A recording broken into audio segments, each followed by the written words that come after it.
नमस्कार मित्रों, भगवत चर्चा में एक बार फिर आप सबका स्वागत है। हम लोग भगवत गीता के 18वें अध्याय मोक्ष संन्यास योग पे वार्ता कर रहे हैं। इसके 29 श्लोकों तक हम लोगों ने चर्चा किया। आज 30वें श्लोक पे चर्चा करेंगे। मोक्ष, जैसा कि हम बात कर ही चुके हैं कि सनातन धर्म के 4 पुरुषार्थों धर्म अर्थ काम मोक्ष के आखिरी पायदान है, यानी मनुष्यता का अंतिम लक्ष्य मोक्ष, जहाँ पहुँच करके व्यक्ति को कहीं पहुँचना नहीं होता, जहाँ आ करके कहीं जाने का कोई सवाल ही नहीं उठता।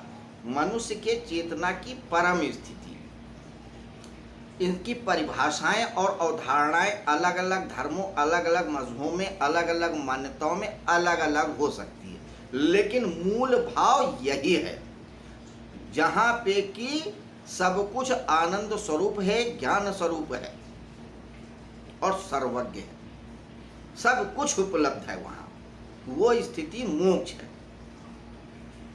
इसी स्थिति को पाने के लिए भगवान श्री कृष्ण ने संन्यास का रास्ता बताया है, त्याग का रास्ता बताया है। उन्होंने ही नहीं, सारे संप्रदायों ने बताया है, सारे मजहबों ने बताया है, सारे चिंतकों ने बताया है। वही संन्यास और त्याग को क्लियर कट समझने के लिए अर्जुन ने प्रश्न किया था। पहला प्रश्न कि भगवान हमें त्याग और संन्यास को स्पष्ट रूप से बताएं। तब भगवान श्री कृष्ण ने कहा था, हे अर्जुन, त्याग और संन्यास का अर्थ है अपनी कामनाओं का त्याग करना, इच्छाओं का त्याग करना, अहंकार का त्याग करना। वही असली त्याग है और वही असली कुंजी है। और इस बात को स्पष्ट करते हुए बता ही चुके थे कि कर्म ही बांधता है। मनुष्य को बांधने वाली जो चीज है वो है कर्म, क्योंकि जब व्यक्ति कर्म करता है तो उस कर्म के प्रति उसका कोई राग होता है, द्वेष होता है, इच्छा होती है। यही राग, द्वेष, इच्छा ही बांधती है। तो कर्म करते समय मनुष्य को बहुत सावधान होना चाहिए। अगर आप सावधान नहीं हैं तो आप बंध गए, और सावधान हैं तो मुक्त हो गए। तो कर्म करने में 2 चीजें बहुत महत्वपूर्ण होती हैं, एक होती है बुद्धि और एक होती है धृति। बुद्धि अंतःकरण चतुष्टय का मुख्य अंग है, जो निर्णय लेता है, या बुद्धि निर्णय लेती है। जो भी हम विचार करते हैं या कर्म करना चाहते हैं, उसका निर्णय बुद्धि ही लेती है, और धृति उस बुद्धि को धारण करती है अपने विवेक के द्वारा, अनुभव के द्वारा। तो बुद्धि और धृति जो होती है उस कर्म का संग्रह भी करती है कि आगे हमको ये काम करना है या नहीं करना है तो कैसे करना है। तो बुद्धि और धृति बहुत महत्वपूर्ण है। इसलिए ज्ञान, कर्म और कर्ता की तरह बुद्धि और धृति को भी स्पष्ट करना कृष्ण भगवान ने जरूरी समझा। फिर से समझिए, कर्म बांधते हैं। कर्म व्यक्ति ज्ञान के द्वारा करता है, जो जानकारी होती है उसके द्वारा। तो ज्ञान बांधता है, कर्म बांधता है। और कर्ता यानी जो व्यक्ति कर रहा होता है कर्म, तो कर्ता तभी बनता है जब उसमें अहम होता है, अहंकार होता है। अगर अहंकार या करने का भाव ना हो तो कर्ता भी नहीं होगा, और कर्ता नहीं होगा तो बंधेगा नहीं। इसलिए ज्ञान, कर्म और कर्ता की बात पहले कर चुके भगवान श्री कृष्ण। अब कहते हैं कि कर्म को करने में जो मुख्य भूमिका होती है बुद्धि और धृति की। बुद्धि निर्णय लेती है, धृति धारण करती है उस बुद्धि के निर्णय को, और जो कर्म होता है उसका संग्रह करने में भी महत्वपूर्ण योगदान देती है। इसलिए धृति और बुद्धि के बारे में भी बता रहे हैं। तो अब बुद्धि के संदर्भ में पहला श्लोक है, क्योंकि बुद्धि और धृति भी त्रिगुणात्मक होती हैं, सात्विक, राजसिक और तामसिक। जैसे कर्ता 3 प्रकार का, कर्म 3 प्रकार का और ज्ञान 3 प्रकार का। तो आइए बुद्धि के संदर्भ में पहला प्रकार समझते हैं। पहला प्रकार क्या है? बुद्धिर्भेदम ततश्चय गुणत्र स्त्रिविधम शृणु प्रोच्यमानम शेषण पृथक्य त्वेन धनंजय। ये 29वें श्लोक में कहा था कि तुम बुद्धि और धृति को भी 3 प्रकार से समझो। तो क्या समझा रहे हैं? प्रवृत्तिम चा निवृत्तिम चा कार्य कार्य भया भये बंधम मोक्षम चा वेत्ति बुद्धि सा पार्थ सात्विकी। हिंदी में अर्थ, हे प्रथानंदन, अर्जुन के लिए कह रहे हैं। प्रथा नाम है कुंती का, अर्जुन की मां का नाम प्रथा, नंदन माने पुत्र। प्रथानंदन यानी अर्जुन को कह रहे हैं, हे प्रथानंदन, हे कुंती के पुत्र, जो बुद्धि प्रवृत्ति और निवृत्ति को, जो बुद्धि प्रवृत्ति और निवृत्ति को, कर्तव्य और अकर्तव्य को, भय और अभय को तथा बंधन और मोक्ष को जानती है, वह बुद्धि सात्विक है। 6 बातें कह रहे हैं। क्या? प्रवृत्ति और निवृत्ति एक जोड़ा, कर्तव्य और कर्तव्य दूसरा जोड़ा, भय और अभय तीसरा, बंधन और मोक्ष चौथा, यानी 8 बातें कह रहे हैं। 6 नहीं, 8 बातें कह रहे हैं। प्रवृत्ति और निवृत्ति, कर्तव्य और कर्तव्य, भय और अभय, बंधन और मोक्ष। इन 8 बातों को जो जानता है अच्छे तरीके से, उसकी बुद्धि सात्विक है। अगर आप प्रवृत्ति और निवृत्ति को नहीं जानते ठीक से कि किसमें प्रवृत्त होना है, प्रवृत्ति मतलब किसमें लगना है, किस कार्य को करना है, और निवृत्ति यानी किससे छुटकारा पाना है। समझिए, प्रवृत्ति और निवृत्ति का वैसे तो यहाँ पर अर्थ क्या है कि संसारिक कार्यों में लगे रहने की भावना को प्रवृत्ति कहते हैं, और जो ईश्वर में मन को लगाए रखे वो निवृत्ति है।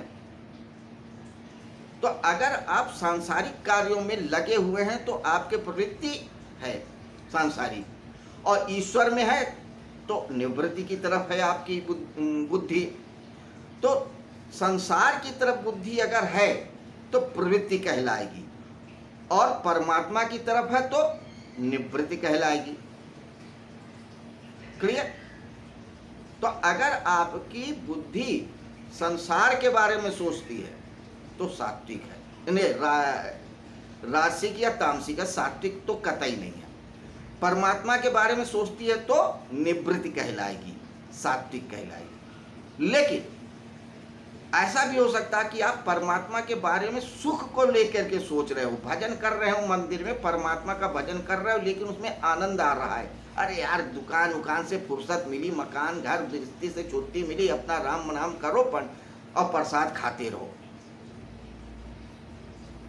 तो ये जो प्रवृत्ति है ये निवृत्ति नहीं कहलाएगी, ये प्रवृत्ति ही कहलाएगी। भले भगवान का नाम ले रहे हैं, लेकिन आपकी बुद्धि सुख की तरफ लगी है। अगर आप दुकान में भी बैठे हैं, लेकिन दुकान की जगह आपकी बुद्धि परमात्मा में लगी है कि ठीक है भगवान आपने कर्म दिया है वो मैं कर रहा हूँ, लेकिन मेरा मन आप में ही रमा है, वो निवृत्ति हो जाएगी। तो जब व्यक्ति की अपनी बुद्धि मोक्ष की तरफ लगी है, कल्याण की तरफ लगी है, तो वो निवृत्ति है, और अपने सुख की तरफ लगी है तो प्रवृत्ति है। जो इन बातों को क्लियर कट जानता है उसकी बुद्धि सात्विक है, प्रवृत्ति और निवृत्ति। दूसरी बात क्या कहते हैं? कर्तव्य और अकर्तव्य को, इसमें भी बड़ा कंफ्यूजन रहता है। जिसे करने की आज्ञा हमारा देश काल और शास्त्र प्रदान करता है, जिस कर्म को करने की आज्ञा देश काल और शास्त्र देता है वही कर्तव्य है। यानी हम जिस शहर में रह रहे हैं, जिस समाज में रहे हैं, जिस काल में रह रहे हैं, जिस जगह रह रहे हैं, जिस परिस्थिति में रह रहे हैं, और शास्त्र कहता है कि ये कर्म तू कर, वो जानता है और वही करता है। और अगर वो उसको मालूम ही नहीं कि मुझे कहाँ पे क्या बोलना है और क्या करना है, तो उसकी बुद्धि सात्विक नहीं है।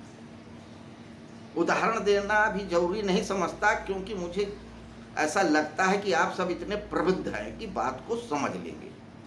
तो जिस व्यक्ति के अंदर कर्तव्य और अकर्तव्य को जानने की विशेषता है, उसकी बुद्धि सात्विक है। अगर विशेषता नहीं है तो उसकी बुद्धि सात्विक नहीं है। इसी तरह से भय और अभय, भय और अभय का मतलब यह है कि डर नहीं है और डर है। अब किससे डरना है और किससे नहीं डरना, यह भी समझने जैसी बात है। समाज के विपरीत जो नियम हैं उनको करने से व्यक्ति को भय होना चाहिए। समाज में शास्त्र में लिखा है चोरी मत करो, पराये धन की तरफ मत आंख लगाओ। तो इस बात को लेकर डरना चाहिए कि यार मैं किसी के साथ अनजस्ट मत करूं, किसी का धन मत चुराऊं, किसी को शब्द मत ऐसा मत बोलूं कि बुरा लगे, बड़ों का अपमान मत करूं। तो इन सब बातों से डरना चाहिए।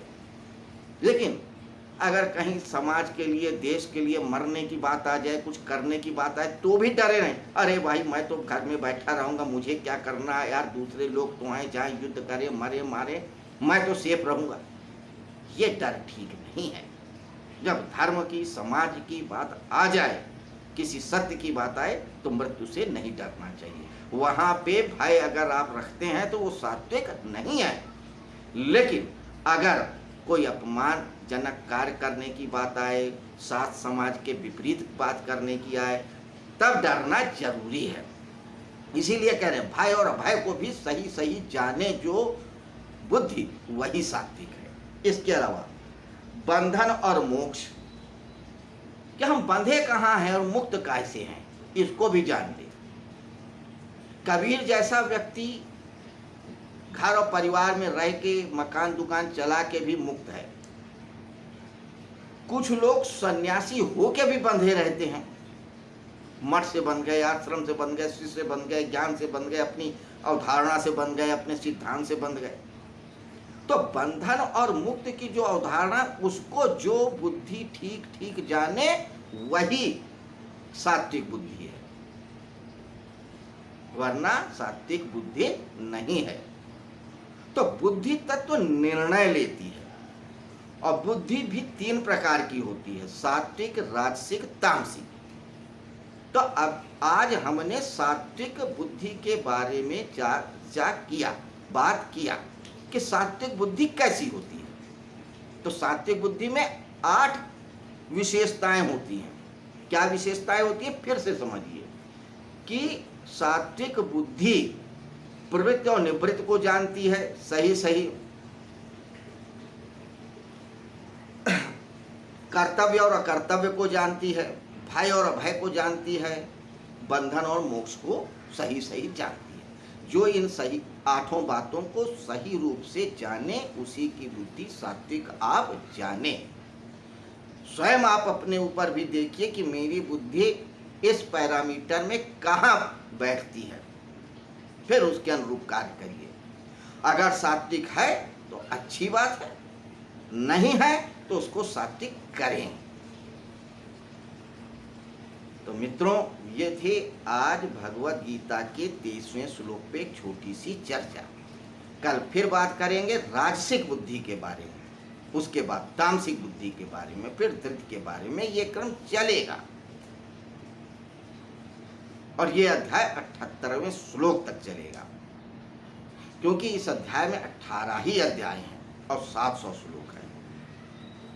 4 लोगों के बीच वार्ता है, धृतराष्ट्र, संजय, अर्जुन और भगवान श्री कृष्ण। धृतराष्ट्र अज्ञान के प्रतीक हैं, संजय विवेक और दृष्टा भाव के प्रतीक हैं, अर्जुन मनुष्यता के प्रतीक है, भगवान श्री कृष्ण ईश्वर या पूर्णता के प्रतीक हैं। तो कल फिर मिलते हैं इसी समय, इसी जगह, इसी तरह से 31वें श्लोक पे चर्चा करने के लिए। नमस्कार, शुभ रात्रि।